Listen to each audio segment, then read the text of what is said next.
அனைவருக்கும் வணக்கம். நான் ஜெயலட்சுமி பொன்னுலிங்கம், மாவட்ட செயலாளர், பாரதிய ஜனதா கட்சி, திருப்பூர் வடக்கு மாவட்டம். இப்போ நம்மளுடைய தீய சக்தி திமுக மகளிருக்கு 5000 ரூபா கொடுத்துருக்காங்க. கோடை காலம் இப்போ இந்த வருஷம் தான் வந்திருக்கா. இதுக்கு முன்னால் கோடை காலம் வரலையா. அவங்க ஆட்சிக்கு வந்து 5 வருஷம் ஆகுது. 4 வருஷமாக கோடை காலம் வந்தது தான். பட் இந்த வருஷம் கோடை காலம் சூரியன் மறைய போகுதுன்னு நினச்சிட்டாங்களா என்னன்னு தெரியல. கண்டிப்பாக அவங்களுக்கு தேர்தலில் தோல்வி பயம் வந்துருச்சு. மகளிருக்கு 3 மாதம் போனஸாகவும் உரிமை தொகையை கோடைகால சிறப்பு நிதி வந்து 2000 ரூபாயும் கொடுத்துருக்காங்க. இதுக்கு முன்னால் நீங்கள் கரெக்டாக வருஷம் கொடுத்துருந்தீங்கன்னா உங்கள் மேலே ஒரு சந்தேகம் கூட வந்திருக்காது மகளிருக்கு. இன்னும் மகளிர்கள் ஏமாறுவான்னு நினச்சிட்டு இருக்கீங்களா? எப்போ பாரு மோடி மோடி மோடி, பணம் வரல நீங்கள் இப்போ 5000 ரூபா கொடுக்குறக்கு மோடி கேட்டு கொடுத்தீங்களா? இப்போ எங்கேருந்து வந்துச்சு உங்கள் பணம்? உங்கள் பேங்க் அக்கௌண்ட்லேருந்து எடுத்து கொடுத்தீங்களா? இது எங்கேருந்து வந்துச்சு? மக்களினுடைய வரி பணம். வரி பணத்தில் திருடுறதுல கொஞ்சம் மக்களுக்கு கொடுத்துருக்கீங்க. 5000 ரூபாயை கொடுத்து திரும்பியும் 5 வருடம் பெண்கள் வந்து உங்ககிட்ட அடகு வைப்பாங்க நினைச்சிட்டு இருக்கீங்களா? கனவிலும் நடக்காது. இனிமேல் உங்களுடைய பகல் கனவு பலிக்காது, ஒருபோதும் பலிக்காது. சரிங்களா? மற்ற மாநிலத்திலையும் மோடி அரசு இருக்குது தானே.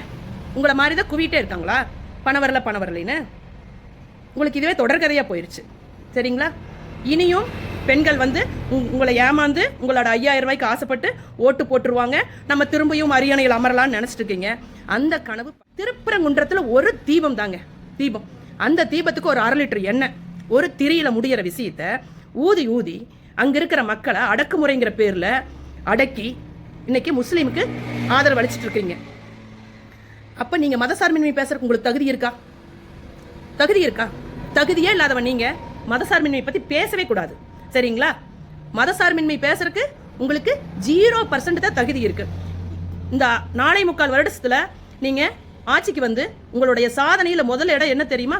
எங்களுடைய இந்து கோயில்களை 253 கோயில்களை இடிச்சிருக்கீங்க. உங்களுக்கு இந்துக்கள் மேல என்னங்க அப்படி வெறி? தெரியாம தான் கேட்கிறோம். இந்து பெண்கள்னா கேவலம், இந்து கோயில்கள்னா உங்களுக்கு அலர்ஜி. சகோதரிகளை சிந்தியுங்கள். இந்த 5000 ரூபாயை வாங்கி கொண்டு இனியும் ஓட்டு போடணும் என்று நினைத்தீர்கள் என்றால் திரும்பவும் நம்ம 5 வருடம் நம்மளை அடமானம் வைத்ததுக்கு சமமாகிவிடும். மீண்டும் ஏமாற தயாராக இல்லை. ஒரு முறை நாங்கள் மகளிரே சிந்தியுங்கள். ஓட்டை மறந்தும் கூட தீய சக்தி திராவிடத்துக்கு போட்டு விடாதீர்கள்.